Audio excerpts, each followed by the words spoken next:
What should have been a triumphant day for King Charles unfolded under a cloud of controversy. As Trooping the Colour officially got underway in London, thousands lined the streets to celebrate the monarch's official birthday. The military precision, the pageantry, the royal carriages and balcony appearances, all of it. But behind the spectacle, uncomfortable questions are refusing to disappear. While the royal family projected unity and tradition, a series of fresh revelations reignited scrutiny over royal finances, royal residences, and the continuing fallout surrounding Andrew Mountbatten-Windsor. The timing could hardly be worse. Just days before celebrations, a National Audit Office report triggered fierce debate about how royal properties are allocated and funded. Among the most controversial findings were details showing Princess Beatrice and Princess Eugenie continue to benefit from heavily subsidized London accommodation linked to the royal estate. The revelation sparked criticism from taxpayers and royal watchers alike, with many questioning whether non-working members of the royal family should continue receiving such benefits. But the biggest controversy remains the ongoing scrutiny surrounding Andrew Mountbatten-Windsor.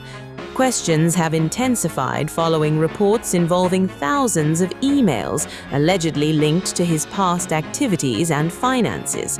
According to court documents, a large archive of correspondence was delivered to Buckingham Palace years ago. What happened to those records afterwards remains a subject of growing public interest and speculation.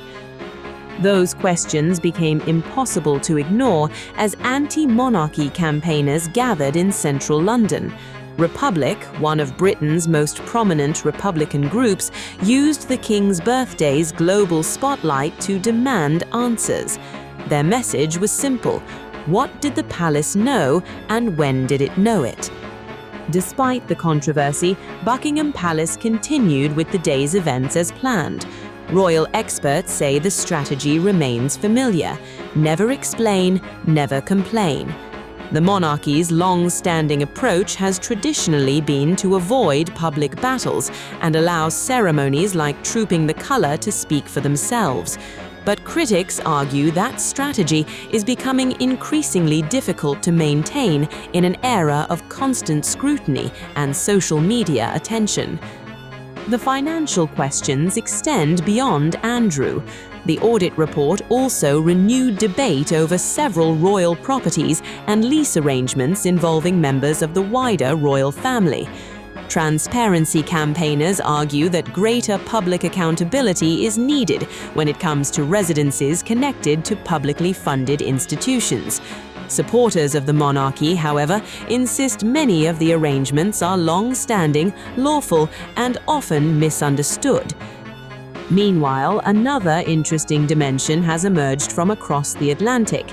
Sources close to Prince Harry and Meghan Markle reportedly suggest the couples support greater transparency surrounding royal finances and property arrangements. Since stepping away from royal duties, Harry and Meghan have repeatedly highlighted their desire to operate independently of public funding. Their comments have once again fueled debate about how the monarchy should evolve in the future. For King Charles, the challenge was clear. The focus was supposed to be on celebration. Instead, the conversation surrounding the royal family was once again dominated by controversy, accountability, and difficult questions that refused to go away. Even as soldiers marched down the Mall and aircraft thundered overhead, the headlines were written elsewhere. Trooping the Colour continued exactly as planned.